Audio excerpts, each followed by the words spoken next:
ইউসুফ, তুমি নাজাত পেলে কিভাবে?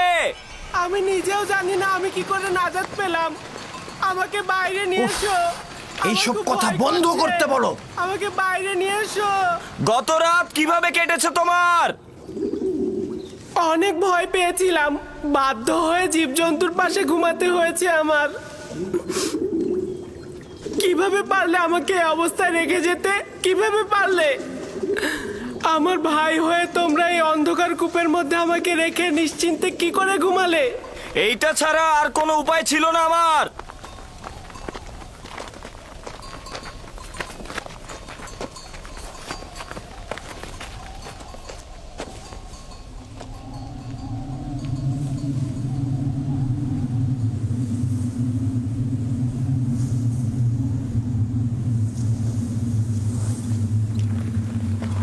রামন, क्या होता?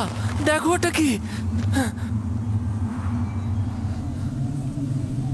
তুফান আসছে।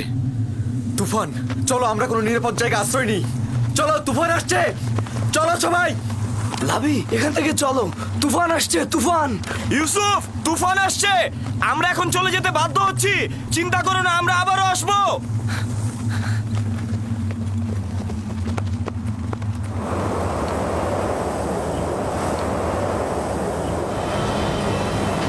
লাবি!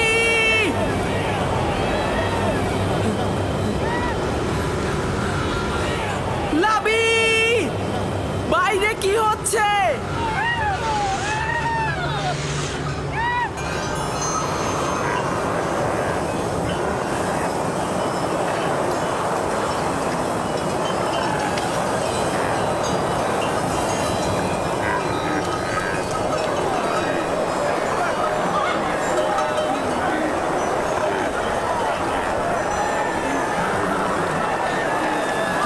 কাফেলারা তোমরা ছড়িয়ে ছিটিয়ে যাবে না, সংঘবদ্ধ থাকো। খেয়াল রেখো যাতে বাতাসে মালামাল উড়িয়ে নিয়ে না যায়। অনেক কাফেলার দিকে লক্ষ্য রেখো। তোমরা সবাই কাছাকাছি থাকো, একজন আরেকজনের কাছ থেকে বিচ্ছিন্ন হয়ে যেও না। ঘোড়াগুলোর লাগামটা শক্ত করে ধরে রাখো।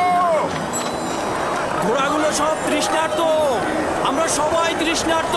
সামনে একটা কূপ থাকার কথা, কিন্তু সেটা আর কত দূরে? আর বেশি পথ বাকি নেই, তোমরা একটু ধৈর্য ধরো।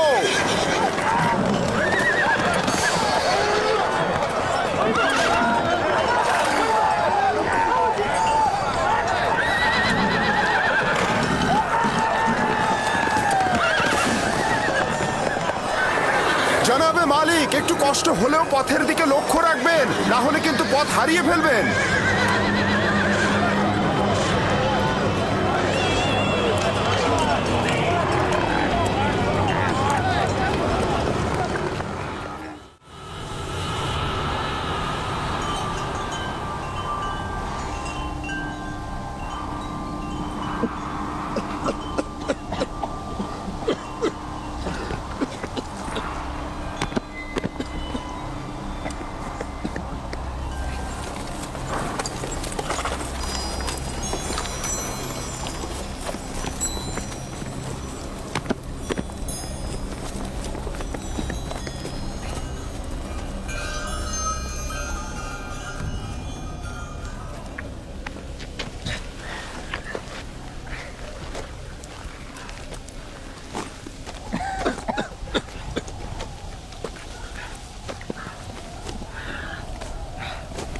তুফান থেমে গেছে।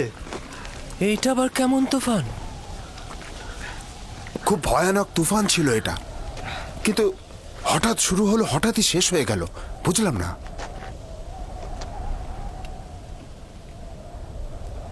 এটা কোথায় ফালিক?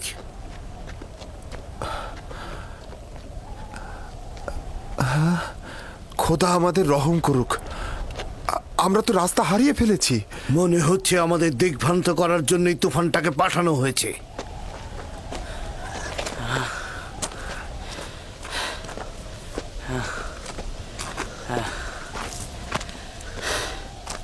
কিছুই বুঝলাম না, হঠাৎ করে তুফান শুরু হয়ে গেল, আবার দেখতে দেখতে চলেও গেল।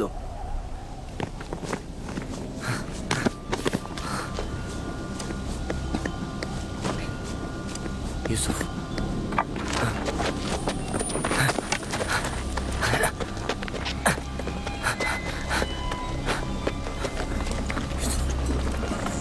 এখন কি করব? ঠিক জানি না, আমি আসলে এই জায়গা চিনি না।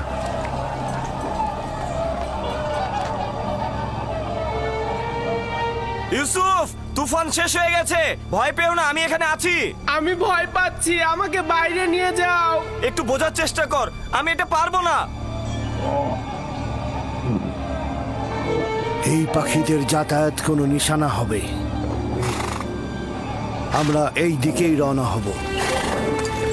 আমরা রওনা হব, এই পথ ধরেই যাব। সবাই প্রস্তুত হও। আমরা কিভাবে জানবো যে আমরা সঠিক পথেই যাচ্ছি? আমাদের তো একদিকে রওনা হতেই হবে। আমি পূর্বপুরুষ ইব্রাহিমের উপর তাওয়াক্কুল করেছি। আশা করি আমরা পথ পেয়ে যাব। কিন্তু আমরা যদি সঠিক পথ খুঁজে না পাই, তাহলে কিন্তু আমরা সবাই মৃত্যুর মুখে ঢলে পড়ব। আমাদের কাছে কতটুকু পানি রয়েছে ফালিক? এক মশকের অর্ধেক, আর সবার পানি শেষ। দেখো, যে বেশি তৃষ্ণার্ত তাকে দাও। এটা আপনি কি বলছেন জনাব? এই পানিটুকু শেষ হলে আমাদের মৃত্যু অবধারিত। জীবন যেমন একসঙ্গে, মৃত্যু একসঙ্গে। পানি সকলের জন্যে, যদি না থাকে তাহলে কেউ পাবে না। এটা একদমই ঠিক নয়। এই সময় এসে তুমি নিজের কথা ভাবছো।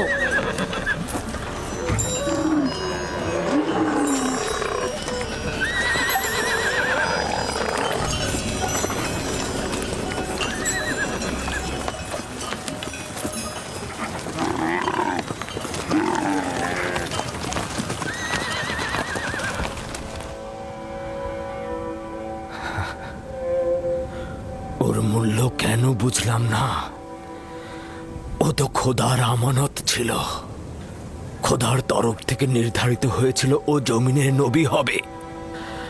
আমি ভালো পিতা হতে পারলাম না। যদি পারতাম তাহলে ওকে ভালোবাসতাম, নিজ হাতে ওকে দুশ্মনের হাতে ছেড়ে দিতে পারতাম না। সত্যি করে বলুন তো, আমার সন্তানদেরকে আপনি ইউসুফের শত্রু ভাবেন? তাহলে তুমি আমাকে কি ভাবতে বলছো? ভাইজানেরা একদমই ইউসুফকে ভালোবাসে না। ইউসুফ যে কেন তাদের সাথে গেল? আমি তো তাকে পাঠিয়েছিলাম, ওর তো কোনো দোষ নেই। আফসোস যদি না পাঠাতাম। কেন তাকে পাঠালাম?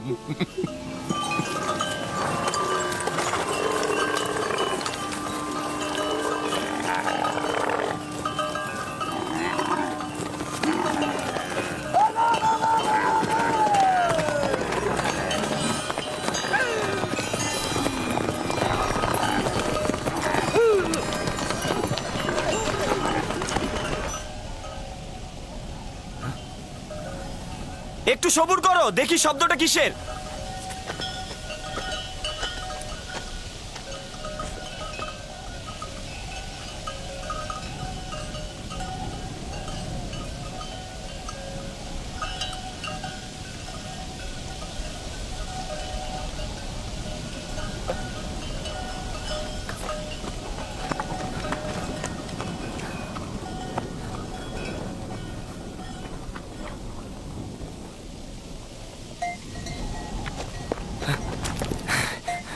আমি মাত্রই দেখে আসলাম, একটা কাফেলা আসছে এইদিকে।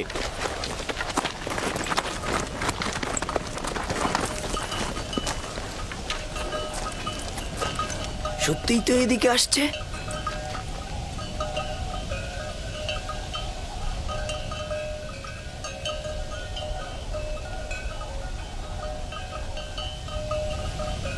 কাফেলার দল তো সাধারণত অন্য দিক দিয়ে চলাফেরা করে।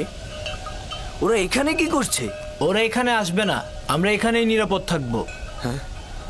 ধরে নিলাম ওরা আমাদের দেখতে পাবে না, কিন্তু ভেড়াগুলোর কি করবে? আমাদের এখনো অনেক সময় আছে, ওরা এখনো অনেক দূরে। নাফতালি, হ্যাঁ বলো।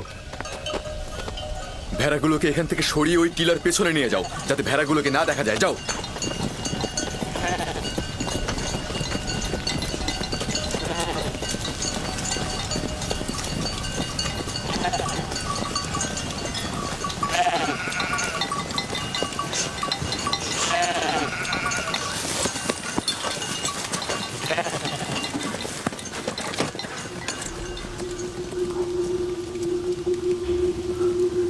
এইখানেই থাকি আমি, ভেড়াগুলোকে আর দেখতে পারবে না। আমি টিলার কিনারায় ওই নির্জন বৃক্ষটাকে চিনি। ওইটা কেনানের পাথুরি এলাকা। ওই বৃক্ষের তলে একটা পানির কূপ রয়েছে। যদি অনুমতি দেন তাহলে এই সংবাদটা সবাইকে দেই। ফায়দা নেই, ওই কূপের পানি লবণাক্ত। আপনি নিশ্চিত ওই কূপের পানি লবণাক্ত? বেশ কয়েকবার আমি পথ অতিক্রম করেছি। এই কূপের পানি জীবজন্তুর জন্য উপযুক্ত নয়। কিন্তু পানি না পেলে কাফেলার সবাই মারা পড়বে, কিছু একটা করুন। আমাদের এখন কাজ হচ্ছে যত তাড়াতাড়ি সম্ভব রওনা করা, পরবর্তী কূপের কাছে তাড়াতাড়ি পৌঁছানো। কাফেলারদের যদি বাঁচাতে চাও তাহলে দিনের আলোর মধ্যেই পৌঁছাতে হবে। চলো, রওনা করো। সবাই রওনা হও, আমাদের খুব দ্রুত যেতে হবে।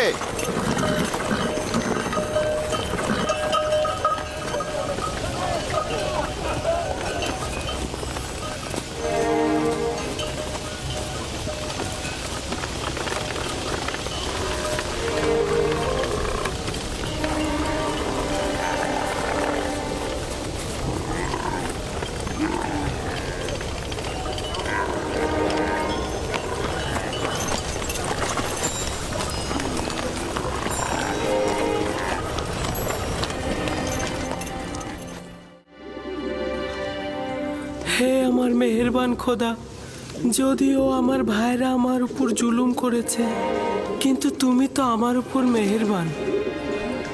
আমাকে এই গভীর কূপ থেকে নাজাত দাও। আমি অঙ্গীকার করছি, যদি নাজাত পাই পুরো জিন্দেগি তোমার ইবাদত করে কাটাবো এবং সব সময় তোমার ফরমানে অনুগত থাকবো।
ওদের আঘাত করো না, কোনো লাভ নেই।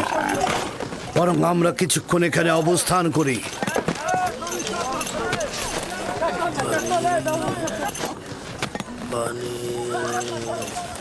রহস্য কি?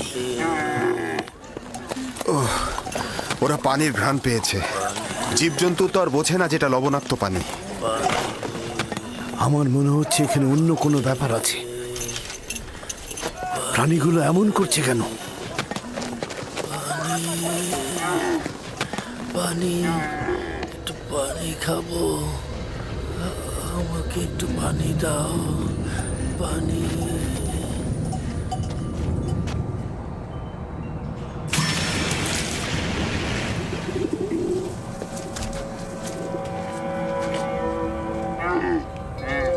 পানির শব্দ পেলাম, শুনেছেন? কোনো ফায়দা নেই, এটা তো লবণাক্ত।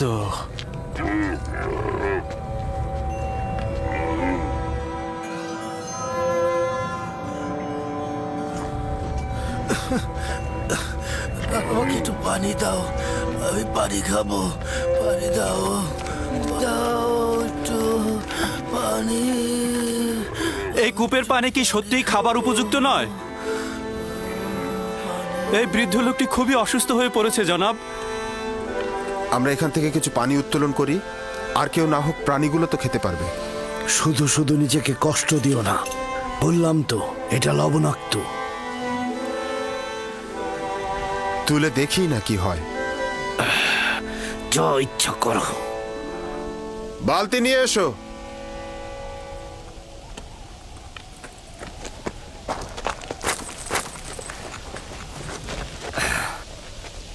যদি তাকে কূপ থেকে বের করে আনে তবে কি করব? কি আর করবে? তোমরা তো এটাই চাচ্ছিলে যে কাফিলারা তাকে দেখুক আর সঙ্গে করে নিয়ে যাক। হ্যাঁ, তার মানে কি আমাদের ভাইকে আমরা এইভাবে ছেড়ে দেব? তোর সাথে আমি একমত। আমাদের ভাইকে তো আমরা বিনামূল্যে ছেড়ে দিতে পারি না। কিন্তু আমার কথার অর্থ এটা নয়। তোর মতামত গুরুত্বপূর্ণ নয়, গুরুত্বপূর্ণ হচ্ছে ইউসুফকে আমরা বেশি দামে বিক্রি করতে পারবো। তার মানে কি আমাদের ভাইকে আমরা বিক্রি করব? না, আমরা বলবো আমরা তো পলাতক গোলামকে বিক্রি করছি।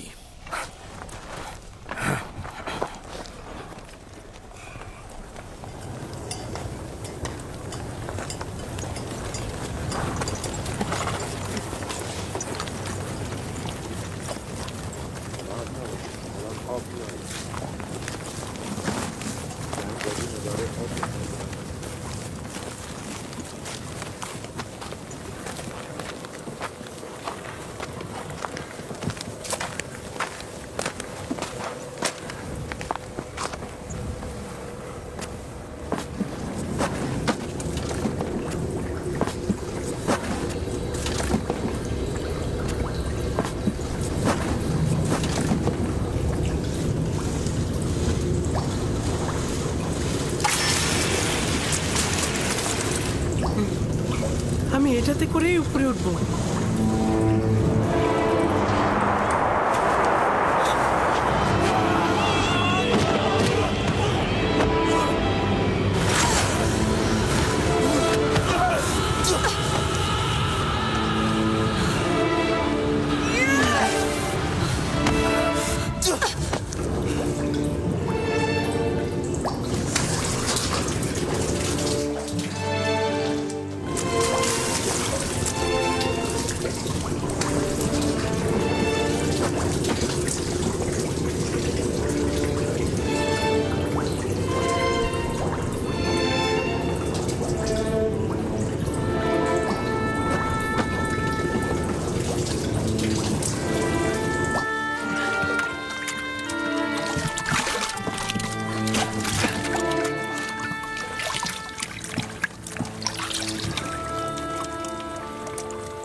এই পানি তো মিষ্টি। হ্যাঁ, তাই তো। এই পানি তো লবণাক্ত নয়। এই পানি লবণাক্ত নয় জানাবে মালিক, এই পানি লবণাক্ত নয়, এই পানি মিষ্টি। এই পানি আমরাও খেতে পারবো।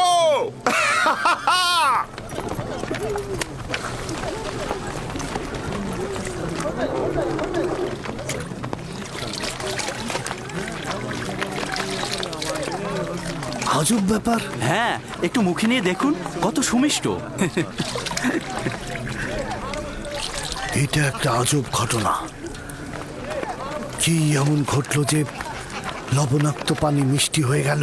মনে হচ্ছে যেন এটা শরবত। এসো সবাই, এসো সবাই পান করো।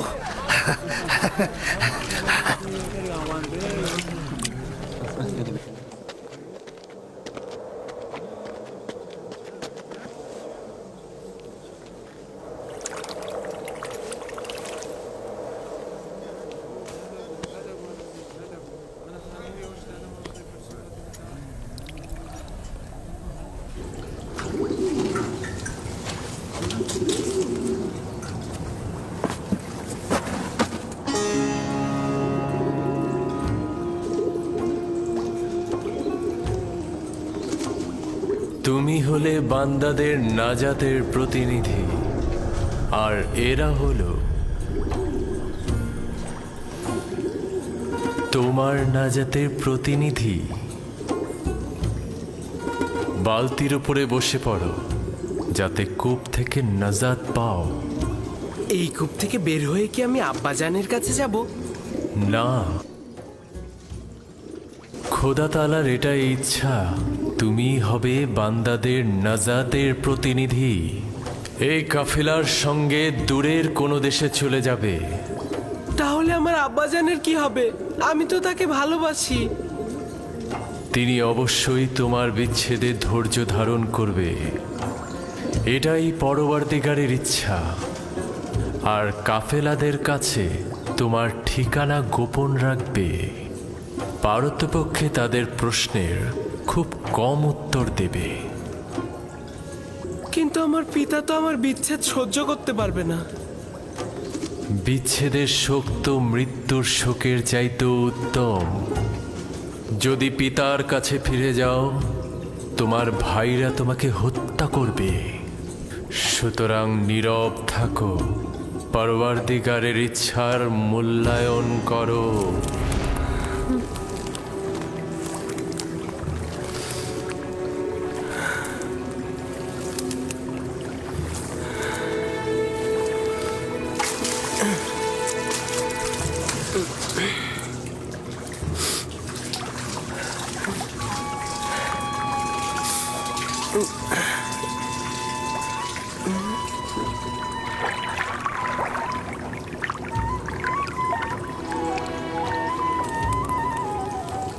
তুমি হলে বান্দাদের নাজাতের প্রতিনিধি। এই আমাকে একটু সাহায্য করো। এটা তো ভারী হলো কি করে?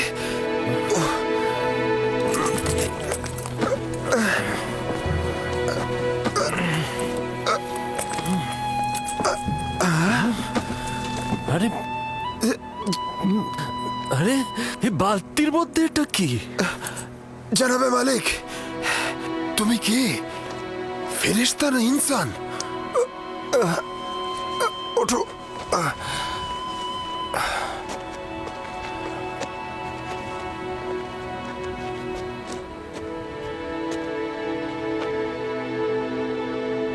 তুমি এখানে কি করছো পুত্র আমার? হে খোদা, এত সুদর্শন বাচ্চা আমি এর আগে কখনো দেখিনি। তুমি কূপের মধ্যে কি করছিলে? কারো জন্য অপেক্ষা করছিলে?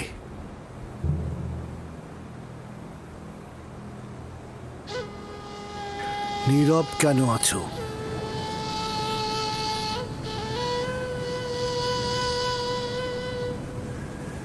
আমার ভাষা বুঝতে পারছো না নাকি ভয় পেয়েছো?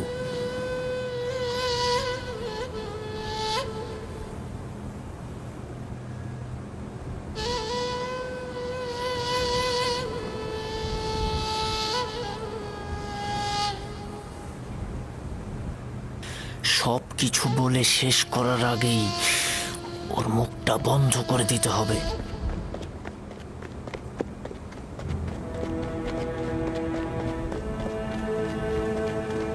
শোনো, আমিও ইব্রানি বংশের সন্তান। তুমি আমাদের দেখে ভয় পেও না বালক। ভয় পেও না পুত্র আমার। এখানে কেউ তোমাকে আঘাত করবে না। কথা বলো, তোমার নাম কি? ইউসুফ। কি আশ্চর্য, তাহলে তো তুমি কথাও বলতে পারো। হ্যাঁ, বলো তো দেখি, কোন শহরের অধিবাসী তুমি? কোন গোত্রের? কার সন্তান? আমি বলবো না। আমি চাই না তাদের কাছে ফিরে যেতে। তারা আমাকে পেলে হত্যা করবে। তার মানে তোমার আত্মীয়গণ তোমাকে হত্যা করতে চেয়েছিল?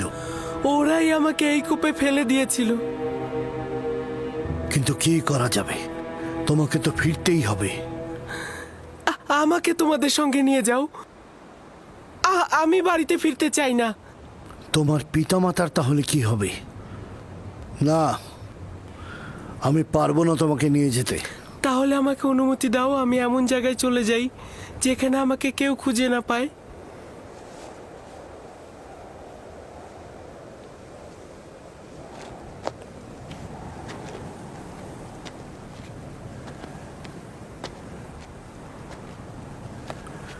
এই বাচ্চাটাকে নিয়ে কি করা যায় ফায়েক? আমি চাই ওকে নিয়ে যেতে। ওর পরিবার যদি সত্যি ওকে চাইতো তাহলে কূপের মধ্যে ফেলতো। এই মাসুম চেহারা কখনো মিথ্যা বলতে পারে না। প্রকৃতপক্ষেই যদি তার জান হুমকিতে থাকে, তার জান রক্ষা করা জরুরি। ও গোলাম হিসেবেও দামি হবে। আপনি কি বুঝতে পারছেন মালিক? ওকে বিক্রি করলে কি পরিমাণ টাকা পাওয়া যাবে? আমাকে বিক্রি করে ফেলো। আমাকে গোলাম হিসাবে, দাস হিসাবে তোমরা বিক্রি করো। শুধু আমাকে এখান থেকে নিয়ে যাও। এই চেহারা দাসের নয়। তাকে নিতে হলে গোপনে নিতে হবে, কেননা তার পরিবার তাকে ছিনিয়ে নিতে পারে। যদি চাও তাহলে তোমাকে আমরা নিয়ে যেতে পারি, কিন্তু তোমাকে লুকিয়ে নিয়ে যেতে হবে, আর সেজন্য আমাদের কৌশল অবলম্বন করতে হবে। পারবে? পারবো। আমরা এখানে কোনো বাচ্চা দেখিনি, ঠিক আছে? আমরা কোনো বাচ্চা টাচ্চা দেখিনি। এই মরুভূমিতে বাচ্চা কি করে আসবে? বাচ্চা কি এখানে থাকে নাকি? পর্যাপ্ত পরিমাণ পানি নিয়ে নাও, যত দ্রুত সম্ভব রওনা দেব।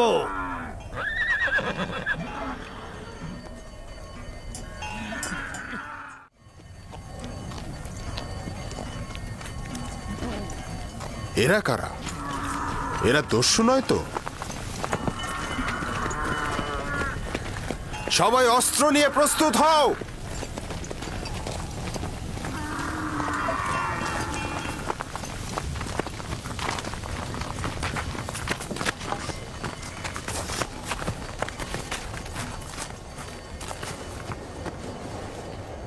আমাদের গোলামকে তুমি কোথায় নিয়ে যাচ্ছ? কার কথা বলছো?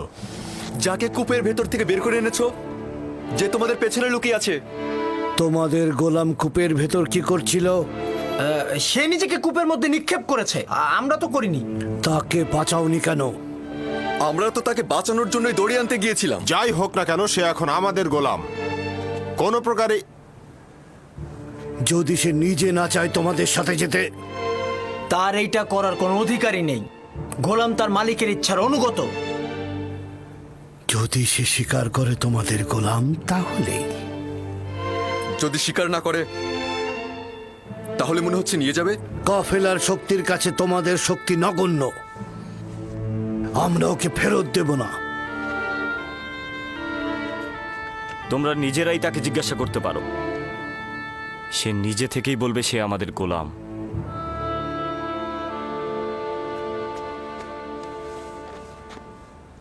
তুমি এদের ভয় পেও না, তোমার কোনো ক্ষতি করতে পারবে না এরা। শুধু বলো, তুমি কি এদের গোলাম? আমাকে মিথ্যা বলার শিক্ষা দেওয়া হয়নি।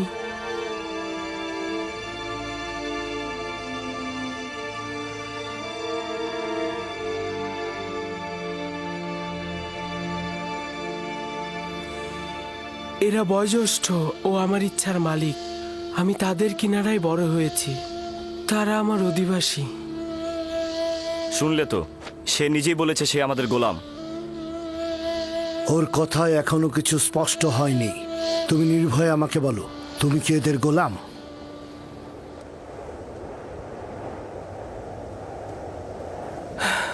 এরা বয়োজ্যেষ্ঠ ও আমার ইচ্ছার মালিক। আমি সুস্পষ্ট উত্তর এখনো পাইনি। আমি তোমাদের ইউসুফকে ফেরত নাও দিতে পারি। শক্তির প্রয়োজন হলেও তাকে নিয়ে যাব। ভুলেও এ কাজ করো না, শুধু শুধু প্রাণটা যাবে। তোমাদের কতলের সংখ্যা আমাদের থেকে কম হবে না। সত্যি করে বলো তো, এই পালিয়ে আসা গোলামের জন্য তোমরা কতটা কতল হবে আর কতটা কতল করবে? থামো সামুন। যদি হাত দ্বারাই গিট খোলা যায়, তবে দাঁত কেন? ইউসুফকে মারার স্বপ্ন দেখছো? তোমাদের এই চোরাচুরির পেছনে যে কারণটা আছে সেটা আমি ভালো করে বুঝতে পারছি। যদি চাও তবে এখানেই সবকিছু ফাঁস করে দেব, আর নইলে কাফেলার সঙ্গে ওকে যেতে দাও। আপাতত বিজয়ের পতাকা তোর হাতে, কিন্তু সব সময় তোর সাথে আমার একটা হিসাব হবে।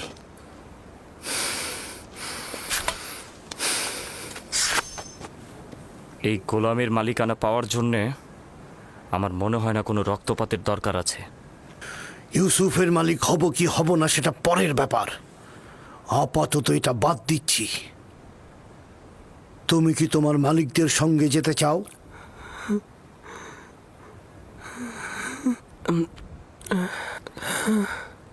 কি মনে মনে আমতা আমতা করছিস? যদি রাজি না থাকিস তবে সরাসরি বলে দে। আমরাও পালিয়ে আসা গোলামের জন্য এত আগ্রহী নই। আমরা ওকে বিক্রি করে দিতে চাই, আপনারা কি ওকে কিনতে চান? হঠাৎ এই সিদ্ধান্ত গ্রহণের কারণ জানতে পারি? কিছুটা তো কারণ আছেই। আমরা ওর পিছনে ঘুরতে ঘুরতে ক্লান্ত হয়ে গেছি, সেজন্য। ওর মূল্য কত চাও? 1000 দেরহাম। যদিও এর চেয়ে সে বেশি মূল্যবান, কারণ সে সুদর্শন ও বুদ্ধিমান। 1000 দিরহাম? তা ওই পালিয়ে আসা ভবঘুরে গোলামের জন্যে? না, আমি এত টাকা প্রদান করতে পারবো না। নেই তাই দিতে পারবো না। যা ছিল সব ব্যবসায়িক জিনিসপত্র কিনে শেষ করে ফেলেছি। ইউসুফকে দূরে পাঠানো আমাদের লক্ষ্য, ব্যবসা নয়। কি সমস্যা? চুপ থাক। কেন আমরা আমাদের লাভ ছাড়বো? হয় ব্যবসায়ীদের কাছে যা আছে তা নিয়ে নাও, নয়তো আব্বাজানের কাছে ইউসুফকে নিয়ে চলো। এবার সিদ্ধান্ত তোমার ওপর। কত দেরহাম আছে?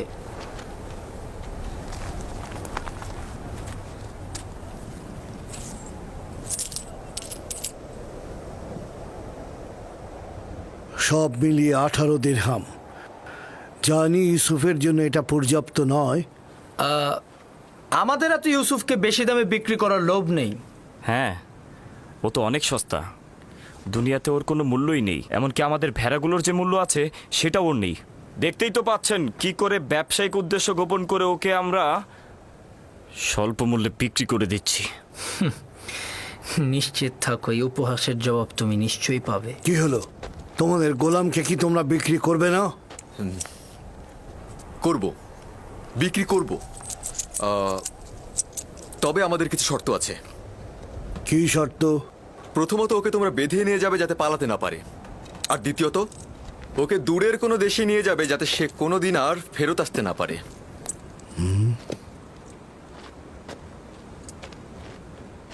যদি একবারের জন্য তোকে ক্যানানে দেখি আমি, তবে জিন্দা ফিরতে পারবি না।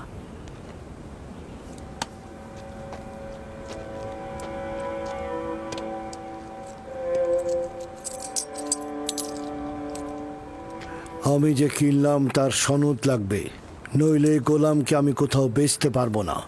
আচ্ছা, ঠিক আছে। ফালেক, চামড়া ও জওহার নিয়ে এসো।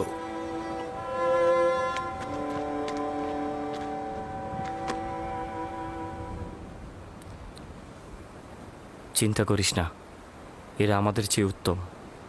তাদের সাথে চলে যা। এখানে অনেক বিপদ আছে। আমাকে ক্ষমা কর, আমি তোর জন্য কিছুই করতে পারলাম না। এইটা খোদাবান্দেরই ইচ্ছা যে আমি কাফেলদের সঙ্গে যাব, কিন্তু তোমারও ভাইজানদের জন্য আমি চিন্তিত। খোদা তোমাদের রহম করুক। আমি সবার জন্য দোয়া করব। এমন না হয় আব্বাজান আমার বিরহে কষ্ট পাক, তাকে সান্ত্বনা দিও। গোলামের পরিচয় লেখো, আর সদিচ্ছায় যে বিক্রি করলে তাও লেখো। আর ভুলে যেও না সনদের নিচে নাম ও মোহর উল্লেখ করতে হয়। লাবি, বেনিয়ামিনের প্রতি যত্ন নিও। তোকে একটু আদর দিতে ইচ্ছে করছে, কিন্তু এরা তো আমাকে সন্দেহ করবে। নিজের দিকে খেয়াল রাখিস। খোদাবান তোর পাশে সব সময় আছে। নিজেকে তার উপর ছেড়ে দে। সে অতীতের ন্যায় তোকে সবসময় হেফাজত করবে।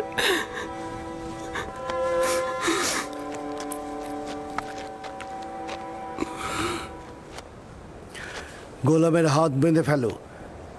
যদি পালিয়ে যায় তো তুমি দায়ী থাকবে। সনদটি সিন্দুকের মধ্যে রাখো। আমরা এখনই রওনা হব।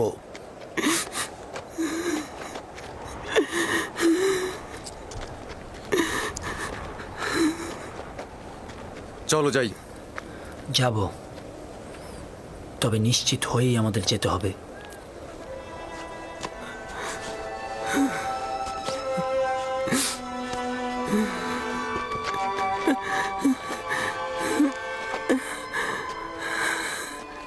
রওনা করো।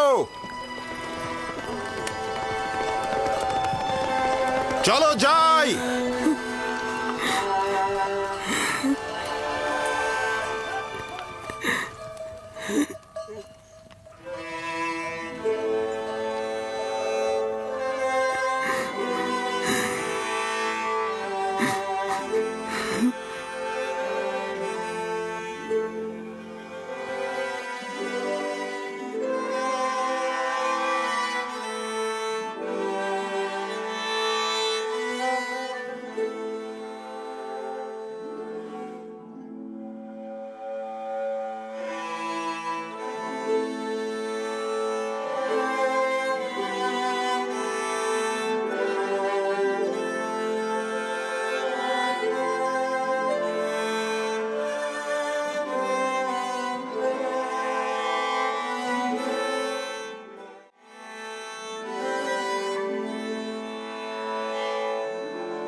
এই কান্না আর আরতির কারণটা কি?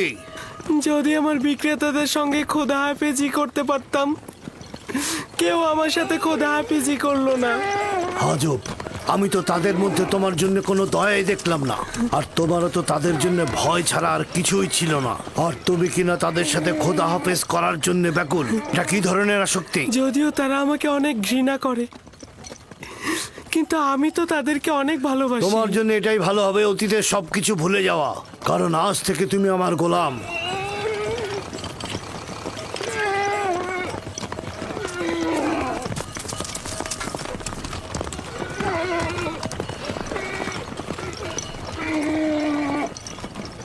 গোলামের বিক্রেতারা আমাদের অনুসরণ করছে না তো?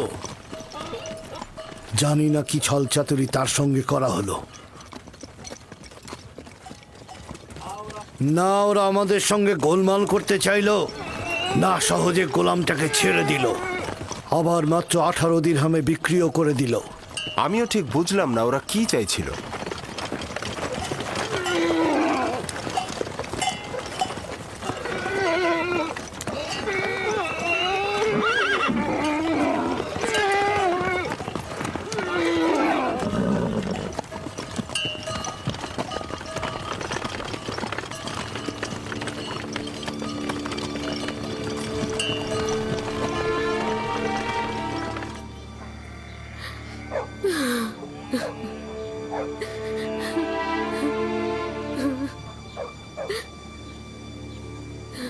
অনুভব করছি ইউসুফের অবস্থা ভালো নয়। বুকের মধ্যে খুবই কষ্ট হচ্ছে আমার।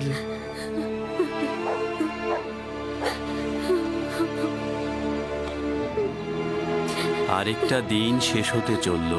ইয়াকুব এখনো অপেক্ষায় বসেই আছে। যদি খোদাবন্ধ সদয় হন তো তবেই ইয়াকুব শান্ত হবে।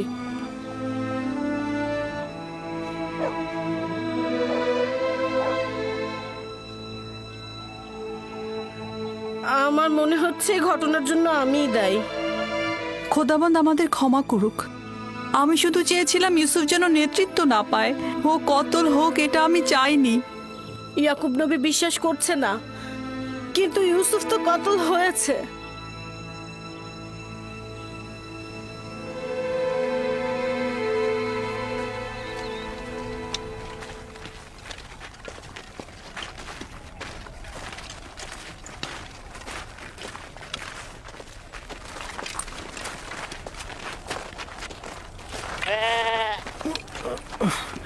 কি হলো?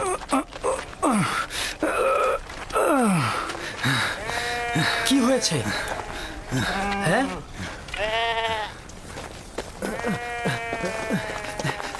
নেকড়ে হামলা করে অনেকগুলো ভেড়া মেরে ফেলেছে। তাহলে তুই এখানে কি করছিলি? মরে গিয়েছিলি?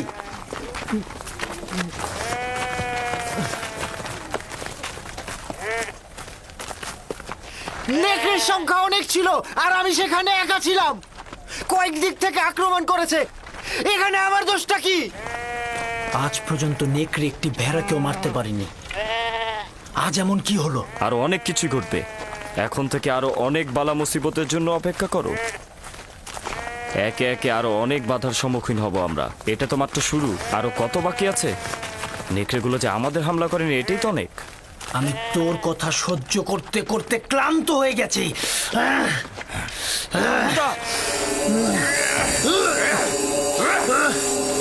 অনেক সহ্য করেছিল আমি। ইয়াহুদা ওকে মার। শামুন!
দাঁড়াও, দাঁড়াও সবাই, এব্রানি গোলাম পালিয়েছে, দাঁড়াও সবাই।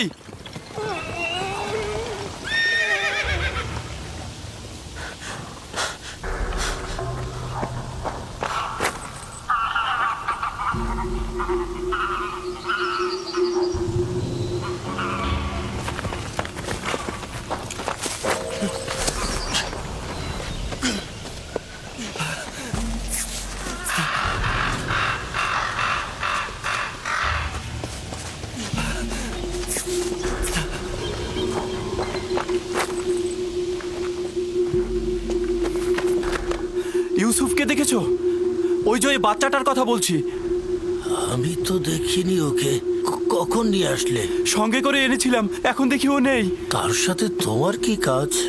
ফালেক ওকে আমার কাছে অর্পণ করেছিল, এখন যদি হারিয়ে যায় আমাকে কঠিন শাস্তি দেবে।